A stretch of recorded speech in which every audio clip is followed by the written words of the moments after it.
Hello friends, എല്ലാവർക്കും കാറ്റത്തെ കിളികൂടിന്റെ നാളത്തെ episode റിവ്യൂയിലേക്ക് സ്വാഗതം. ഈ റിവ്യൂ നിങ്ങൾക്ക് ഇഷ്ടമായെങ്കിൽ ലൈക്ക് ചെയ്തും സബ്സ്ക്രൈബ് ചെയ്തും സപ്പോർട്ട് ചെയ്യണേ. രാവിലെ കോടതിയിലേക്ക് പോകാനായി ഒരുങ്ങി ഹോളിലേക്ക് വന്നിരിക്കുകയാണ് സുധീഷ്. റൂമിന് പുറത്തേക്ക് ഇറങ്ങി വന്ന നിധിയോട് നികേഷ് ചോദിക്കുന്നു, എടുത്തി റെഡിയായോ? അപ്പൊ നിധി പറയുകയാണ്, എടാ ഞാൻ ഇന്ന് ഓഫീസിലേക്ക് ലേറ്റ് ആയിട്ടേ പോകത്തുള്ളൂ, കോർട്ടിലേക്ക് പോകണ്ടേ. ഇത് കേട്ട് നികേഷും ഹരീഷും സുധീഷിനെ നോക്കുകയാണ്. സുധീഷും വിഷമത്തോടുകൂടി അവരെ നോക്കുന്നു. സുഭാഷ് അവിടേക്ക് വരുമ്പോൾ ഞാൻ ഫോൺ എടുക്കാൻ മറന്നുപോയെന്ന് പറഞ്ഞ് നിധി അകത്തേക്ക് പോവുകയാണ്. സുധീഷിന്റെ അരികിലേക്ക് ഇരുന്ന ഹരീഷ് പറയുകയാണ്, സുധീഷ് ഏട്ടന്റെ അവസ്ഥ മനസ്സിലാവുന്നുണ്ട്. അപ്പൊ സുധീഷ് പറയുന്നു, നന്നായി മനസ്സിലാക്കിയിട്ടുണ്ടല്ലോ. തോളിൽ കൈവച്ച് ഹരീഷ് പറയുകയാണ്, എല്ലാം ശരിയാകും സുധീഷ് ഏട്ടാ. അപ്പൊ സുധീഷ് പറയണ, കൈ മര്യാദക്ക് എടുക്കുന്നുണ്ടോ? ഇല്ലെങ്കിൽ നീ എന്റെ ഇന്ന് തല്ല് വാങ്ങിക്കും. ശരി സുഭാഷ് ഏട്ടാ, ഞാൻ നികേഷിനെ ബസ് സ്റ്റാൻഡിലാക്കിയിട്ട് കടയിലേക്ക് പോവാന്ന് പറഞ്ഞ് ഹരീഷ് നികേഷിനെ കൂട്ടി അവിടെ നിന്ന് പോവുകയാണ്. സുധീഷ് വിഷമത്തോടുകൂടി ആലോചിച്ച് നിൽക്കുന്നു. ഈ സമയം അവിടേക്ക് വന്ന നിധി പറയണ, സുധീഷ് നമുക്ക് പോകാം. എന്താ നിധി എന്ന് സുധീഷ് ചോദിക്കുമ്പോൾ നിധി പറയണ, കോടതിയിലേക്ക് പോകണ്ടേ, അതാ പോകാന്ന് പറഞ്ഞത്. പോകാം, 2 മിനിറ്റ്,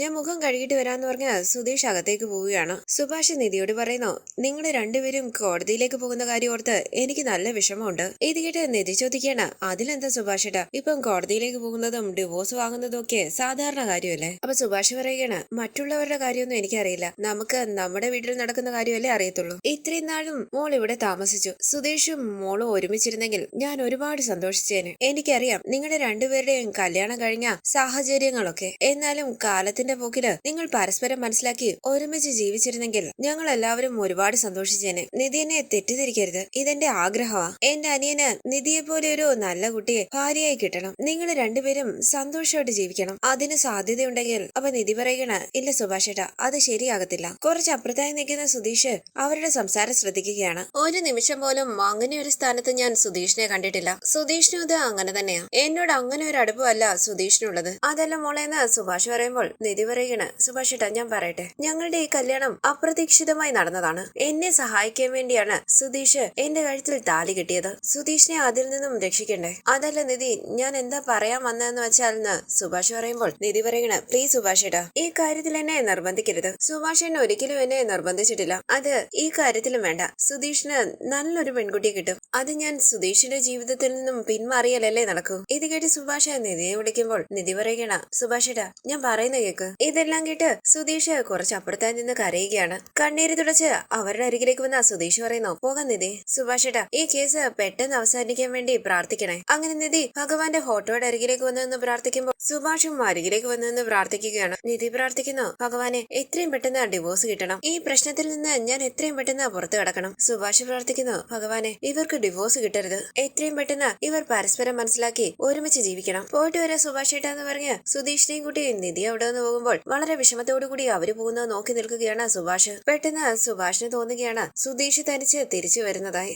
തുടർന്ന് ഓട്ടോയിൽ നിധിയും സുധീഷും ഫാമിലി കോർട്ടിലേക്ക് വരികയാണ്. അവിടുത്തെ തിരക്ക് കണ്ട് കണ്ണു തള്ളി നിൽക്കുകയാണ് അവർ. സുധീഷ് ചോദിക്കുന്നു, നിധി ഈ കൂട്ടത്തിൽ നിന്നും എങ്ങനെയാ നമ്മൾ അഡ്വക്കേറ്റിനെ കണ്ടുപിടിക്കുക? 1 മിനിറ്റ്, ഞാൻ വിളിക്കാന്ന് പറഞ്ഞ നിധി അഡ്വക്കേറ്റിനെ ഫോണിലേക്ക് വിളിക്കുകയാണ്. മാഡം, ഞങ്ങൾ കോർട്ടിലേക്ക് വന്നിട്ടുണ്ട്. അപ്പൊ അഡ്വക്കേറ്റ് പറയുകയാണ്, ഓക്കെ നിങ്ങൾ അകത്തേക്ക് കയറി വരൂ. ശരിയെന്ന് പറഞ്ഞ ഫോൺ കട്ട് ചെയ്ത് അകത്തേക്ക് ചെല്ലാനാ പറഞ്ഞ സുധീഷ് എന്ന് പറഞ്ഞ് സുധീഷിനെയും കൂട്ടി അകത്തേക്ക് പോവുകയാണ് നിധി. അരികിലേക്ക് വന്ന അഡ്വക്കേറ്റ് അവരോട് പറയുന്നു, നിങ്ങൾ ഇവിടെ വെയിറ്റ് ചെയ്താൽ മതി. നിങ്ങൾ രണ്ടുപേരും ഈ ഡോക്യുമെന്റിൽ സൈൻ ചെയ്യണം. ഓക്കെ എന്ന് പറഞ്ഞ നിധി സൈൻ ചെയ്ത് കൊടുക്കുമ്പോൾ വിഷമത്തോടുകൂടി നിൽക്കുകയാണ് സുധീഷ്. നിധി പറയുന്നു, സുധീഷ് സൈൻ ചെയ്യും. ഇത് കേട്ട് നിധി ഒന്ന് നോക്കിയിട്ട് സൈൻ ചെയ്ത് കൊടുക്കുകയാണ് സുധീഷ്. തുടർന്ന് അഡ്വക്കേറ്റ് പറയുന്നു, ഫസ്റ്റ് കേസാണ് നമ്മുടേത്. 1/2 മണിക്കൂറിനുള്ളിൽ വിളിക്കും. കേസ് നമ്പർ ആയിരിക്കും വിളിക്കുക. അപ്പൊ നിങ്ങൾ രണ്ടുപേരും മുന്നിലേക്ക് വന്ന് നിന്നാ മതി. അങ്ങനെ കേസ് നമ്പർ ഒക്കെ പറഞ്ഞു കൊടുക്കുകയാണ്. സുധീഷ് ചോദിക്കുന്നു, നിധി എന്താ ഇത്? മീൻ മാർക്കറ്റിൽ മീൻ വാങ്ങാൻ വന്നതുപോലെ ആൾക്കാരുണ്ടല്ലോ. അപ്പൊ നിധി പറയുകണ, അതെ എനിക്കൊന്നും മനസ്സിലാവാതെ. സുധീഷ് ചോദിക്കുന്നു, നിധി ഇവരെല്ലാവരും ഡിവോഴ്സ് വാങ്ങാൻ വേണ്ടിയാണോ വന്നേ? അപ്പൊ നിധി പറയുകയാണ്, കുടുംബ കോടതിയല്ലേ, അങ്ങനെ ആയിരിക്കും. നമുക്ക് കുറച്ച് മുന്നോട്ട് കയറി നിന്നാലോ? സുധീഷ് ചോദിക്കുകയാണ് ഈ തള്ളിന്റെ ഇടയിലൂടെ. അപ്പൊ നിധി പറയുന്നു, ഫസ്റ്റ് കേസ് നമ്മുടേതല്ലേ, അതാ മുന്നോട്ട് കയറി നിൽക്കാന്ന് പറഞ്ഞത്. അപ്പൊ സുധീഷ് പറയുകയാണ്, നിധി ഇതുവരെ ജഡ്ജി പോലും അകത്തേക്ക് വന്നിട്ടില്ല.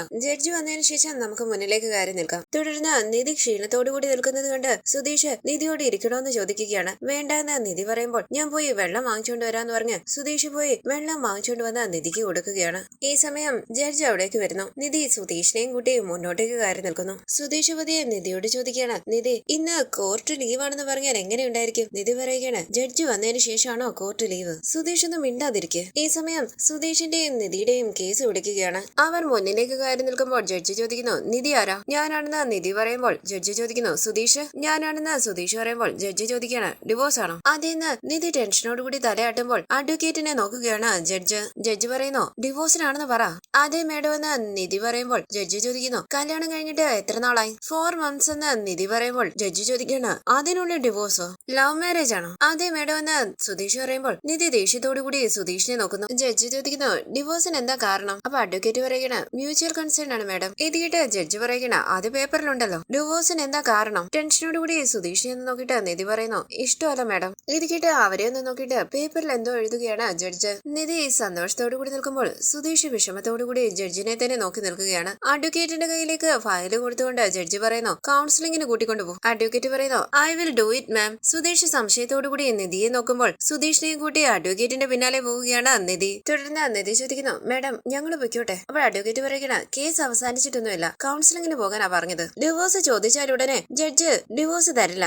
അന്ന് നിങ്ങൾ എന്നെ കാണാൻ വന്നപ്പോഴേ ഞാൻ പറഞ്ഞില്ലേ ജഡ്ജ് കൗൺസിലിംഗിന് അയക്കുമെന്ന്. ഇപ്പൊ നിങ്ങൾ കൗൺസിലിംഗിന് ചെല്ലുമ്പോൾ നിങ്ങളോട് രണ്ടുപേരോട് സംസാരിക്കും. ഒരുമിച്ച് ജീവിക്കാൻ ഇഷ്ടമല്ലാന്ന് അവരോട് പറയണം. ഇത് ജസ്റ്റ് ഫോർമാലിറ്റിയാ. കൗൺസിലിംഗ് കഴിഞ്ഞാലേ എനിക്ക് അടുത്ത പ്രൊസീജിയർ ചെയ്യാൻ പറ്റൂ. നിങ്ങൾ രണ്ടുപേരും പോയിട്ട് വരണം. നിങ്ങൾക്ക് ഡിവോഴ്സ് വേണമെന്ന് കൗൺസിലറോട് പറയണം. അത് നിങ്ങളുടെ ഇഷ്ടമാണ് കേട്ടോ. പെട്ടെന്ന് ചെല്ലെന്ന് പറഞ്ഞ അഡ്വക്കേറ്റ് അകത്തേക്ക് പോകുമ്പോൾ സുധീഷിനെയും കൂട്ടി നിധി കൗൺസിലറുടെ അരികിലേക്ക് പോവുകയാണ്. ആ മേഡം ചോദിക്കുന്നു നിധിയും സുധീഷും അല്ലേ? അതെന്ന് നിധി പറയുമ്പോൾ ആ മേഡം ചോദിക്കണ കല്യാണം കഴിഞ്ഞിട്ട് 4 മാസമല്ലേ ആയുള്ളൂ, അതിനുള്ളിൽ എന്താ ഡിവോഴ്സ്? അപ്പൊ നിധി പറയണ മേഡം ഞങ്ങൾക്ക് ഡിവോഴ്സ് വേണം. ഇത് കേട്ട് ആ മേഡം പറയണ അത് മനസ്സിലായി, ഡിവോഴ്സ് ചെയ്യാനുള്ള കാരണം എന്താ? അപ്പൊ നിധി പറയുന്നു അത് ഞങ്ങൾ തമ്മിൽ ശരിയാകുന്നില്ല. ഇത് കേട്ട് ആ മേഡം ചോദിക്കണ 4 മാസം കൊണ്ട് എങ്ങനെ ശരിയാകാനാ? കല്യാണം കഴിഞ്ഞ് 2-3 വർഷം ഒരുമിച്ച് ജീവിച്ചാലല്ലേ പരസ്പരം മനസ്സിലാക്കാൻ പറ്റൂ. 4 മാസം കൊണ്ട് ശരിയാകുന്നില്ല എന്ന് പറഞ്ഞ് കോർട്ടിലേക്ക് വരുന്നത് ശരിയാണോ? പുതിയതായി ഒരു ജോലിക്ക് ജോയിൻ ചെയ്താൽ തന്നെ നമുക്കൊന്ന് സെറ്റായി വരാൻ 6 മാസമെങ്കിലും എടുക്കും. ഇത് ജീവിതവുമായി ബന്ധപ്പെട്ടതല്ലേ, സമയമെടുക്കും. ലവ് മാരേജ് അല്ലേ? അതിന്ന് സുധീഷ് പറയുമ്പോൾ നിധി ദേഷ്യത്തോടുകൂടി സുധീഷിനെ നോക്കുകയാണ്. ആ മേഡം ചോദിക്കുന്നു നിധിയുടെ സ്വന്തം നാട് എവിടെയാ? തക്കലെന്ന് നിധി പറയുമ്പോൾ ആ മേഡം ചോദിക്കുന്നു സുധീഷിന്റെ വീടോ? അപ്പൊ സുധീഷ് പറയണ ഞാൻ തിരുവനന്തപുരത്ത് തന്നെയാ മേഡം. ആ മേഡം ചോദിക്കുന്നു പ്രണയിച്ച് കല്യാണം കഴിച്ചിട്ട് 4 മാസം കൊണ്ട് ഡിവോഴ്സ് ചോദിച്ചു വന്നതിന്റെ കാരണം എന്താ? അപ്പൊ നിധി പറയണ ഇല്ല മേഡം ഞങ്ങൾ തമ്മിൽ ശരിയാകുന്നില്ല, ഞങ്ങൾ ഒരുമിച്ച് തീരുമാനിച്ചതാണ് ഡിവോഴ്സ് ചെയ്യാൻ. ഇത് കേട്ട് ആ മേഡം പറയണ ഒരുമിച്ച് പിരിയാവുന്ന തീരുമാനിച്ച് നിങ്ങൾക്ക് ഒരുമിച്ച് ജീവിക്കാമെന്ന് കൂടി തീരുമാനിച്ചൂടെ? സുധീഷ് മനസ്സിൽ പറയണ അങ്ങനെ ഒരു തീരുമാനം എടുക്കാവുന്നതാ. ആ മേഡം ചോദിക്കുന്നു ശരി പിരിയാൻ എന്താ കാരണം? അപ്പൊ നിധി പറയുന്നു ഞങ്ങൾ തമ്മിൽ ശരിയാകുന്നില്ല, ഞങ്ങളുടെ ഇൻട്രസ്റ്റ് ഒന്നും കോമൺ ആയിട്ടുള്ളതല്ല. ഇങ്ങനെ പറഞ്ഞാൽ എങ്ങനെയാണെന്ന് ആ മേഡം ചോദിക്കുമ്പോൾ നിധി പറയണ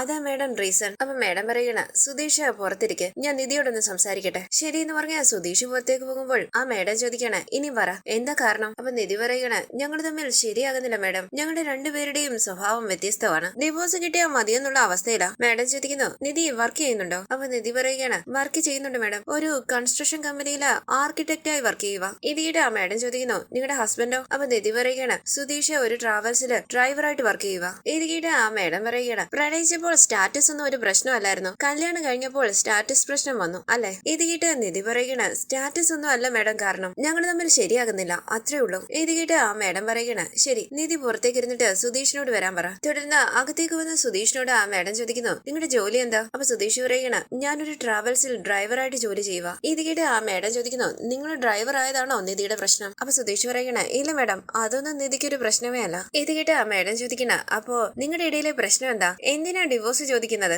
ആ പെൺകുട്ടിയെ കണ്ടിട്ട് നല്ലൊരു കുട്ടിയായിട്ടാ തോന്നിയത്, നിങ്ങളെ കണ്ടാലും നല്ലൊരു പയ്യനാണ്, പ്രേമിച്ച് കല്യാണം കഴിച്ചവർ, ഒരുമിച്ച് ജീവിക്കുന്നതല്ലേ നല്ലത്? പറയൂ സുധീഷേ ഒരുമിച്ച് ജീവിക്കാനൊന്ന് ട്രൈ ചെയ്തൂടെ? അപ്പൊ സുധീഷ് പറയണ മേഡം എനിക്ക് നിധിയുടെ ഒപ്പം ജീവിക്കാൻ ആഗ്രഹമുണ്ട്, പക്ഷെ നിധിക്ക് എന്റെ ഒപ്പം ജീവിക്കാൻ താല്പര്യമില്ല. ഇത് കേട്ട് ആ മേഡം ചോദിക്കുന്നു അപ്പോ നിങ്ങൾക്ക് ഡിവോഴ്സിന് സമ്മതമല്ലേ? ഇത് കേട്ട് സുധീഷ് പറയുകയാണ് അതെ മേഡം എനിക്ക് ഡിവോഴ്സിന് ഇഷ്ടമല്ല, നിധിയാ ഡിവോഴ്സ് വേണമെന്ന് പറയുന്നത്. ഇത് കേട്ട് ആ മേഡം പറയുകയാണ് നിങ്ങൾക്ക് നിധിയോട് ഈ കാര്യം സംസാരിച്ചുകൂടായിരുന്നു? അപ്പൊ സുധീഷ് പറയുന്നു ഇല്ല മേഡം ഇതുവരെ നിധി എന്ത് ചോദിച്ചാലും ഞാൻ കൊടുത്തിട്ടുണ്ട്, ഇപ്പൊ ഡിവോഴ്സ് ചോദിക്കുന്നു എനിക്ക് കൊടുക്കാൻ പറ്റില്ല എന്ന് പറയാൻ പറ്റുന്നില്ല. ഇത് കേട്ട് ആ മേഡം ചോദിക്കുക എന്താ സുധീഷ് ഇത് ഒരു പാവക്കുട്ടിയെ ചോദിച്ചിട്ട് കൊടുക്കുന്നത് പോലെയാണല്ലോ പറയുന്നത്? അപ്പൊ സുധീഷ് പറയുകയാണ് ഇല്ല മേഡം ഞാൻ നിധിയോട് ഈ ഡിവോഴ്സ് ഒന്നും വേണ്ടെന്ന് പറഞ്ഞു, പക്ഷെ നിധിക്ക് ഡിവോഴ്സ് വേണോന്നുള്ള വാശിയില്ല. ഇത് കേട്ട് ആ മേഡം പറയുന്നു സുധീഷ് പോയി നിധിയെയും കൂട്ടിക്കൊണ്ടുവാ. തുടർന്ന് നിധിയും സുധീഷും അവിടേക്ക് വരുമ്പോൾ ആ മേഡം പറയുന്നു കല്യാണം എന്ന് പറയുന്നത് ഒരു സാധാരണ കാര്യമല്ല, പ്രേമിച്ച് കല്യാണം കഴിച്ചിട്ട് ഇങ്ങനെ 4 മാസം കൊണ്ട് ഡിവോഴ്സ് ചെയ്യുകയാണെന്നൊക്കെ പറഞ്ഞാൽ അംഗീകരിക്കാൻ പറ്റില്ലല്ലോ. സന്തോഷത്തോടു കൂടി സുധീഷ് മനസ്സിൽ പറയുകയാണ് എന്നെ സപ്പോർട്ട് ചെയ്താണല്ലോ സംസാരിക്കുന്നത്. ആ മേഡം പറയുന്നു നിങ്ങൾ ഒരുമിച്ച് ജീവിക്കുന്നതിനെ കുറിച്ച് ആലോചിക്കും, ഇപ്പൊ പെട്ടെന്ന് ഡിവോഴ്സ് ചെയ്യാമെന്ന് തീരുമാനിക്കും. എന്തിന്? നിങ്ങൾക്ക് ഡിവോഴ്സ് മേടിക്കുകയും ചെയ്യാം. അതിനുശേഷം സമാധാനമായി ആലോചിക്കുമ്പോൾ കുറച്ചുകൂടി കാത്തിരിക്കേണ്ടതായിരുന്നു എന്ന് തോന്നും. ഇതുപോലുള്ള കേസുകളെല്ലാം ഞങ്ങൾ ഒരുപാട് കണ്ടിട്ടുണ്ട്. ഡിവോഴ്സ് ചെയ്താൽ ഉടനെ ജീവിതം നോർമൽ ആകുമെന്ന് ചിന്തിക്കേണ്ട. അതിനുശേഷമാണ് നിങ്ങൾ ഒരുപാട് പ്രശ്നങ്ങൾ ഫേസ് ചെയ്യേണ്ടി വരിക. ജോലി ചെയ്യുന്ന ഓഫീസിൽ പോലും ഡിവോഴ്സ് എന്നുള്ള പേരോടുകൂടി വേണം ജോലി ചെയ്യാൻ. അത് തന്നെ എനിക്ക് സുധീഷിനോടും പറയാനുള്ളത്. നിങ്ങൾ രണ്ടുപേരും ചെറുപ്രായമല്ലേ, പ്രണയിച്ച് കല്യാണം കഴിച്ചവരല്ലേ. കല്യാണം കഴിഞ്ഞിട്ട് 6 മാസം പോലും ആയിട്ടില്ല. ഈ ഡിവോഴ്സ് ഒക്കെ വേണ്ടാന്ന് വെച്ചിട്ട് കുറച്ചുനാള് ഒരുമിച്ച് ജീവിച്ചു നോക്ക്. അപ്പൊ നിധി പറയുകയാണ്, ഇല്ല മാഡം, ഞങ്ങൾക്ക് അതൊന്നും ശരിയാകില്ല. അപ്പോഴാ മാഡം പറയുകയാണ്, എനിക്ക് മനസ്സിലാവുന്നുണ്ട് നിധി, പക്ഷേ കുറച്ചുനാള് ഒരുമിച്ച് ജീവിക്കാൻ വേണ്ടി ട്രൈ ചെയ്ത് നോക്ക്. അപ്പോഴും സെറ്റ് ആയില്ലെങ്കിൽ കോർട്ടിലേക്ക് വാ. അപ്പൊ നിധി പറയണേ, ഇല്ല മാഡം, ഞാൻ നന്നായി ആലോചിച്ച ഈ തീരുമാനം എടുത്തത്. എത്ര നാളായാലും എന്റെ തീരുമാനത്തിന് മാറ്റം ഉണ്ടാകില്ല. അതല്ല നിധിന്ന് മാഡം പറയുമ്പോൾ നിധി പറയണം, പ്ലീസ് മാഡം, ഒരുമിച്ച് ജീവിക്കണമെന്നുള്ള ഓപ്ഷൻ ഞങ്ങളുടെ മുമ്പിൽ ഉണ്ടായിരുന്നെങ്കിൽ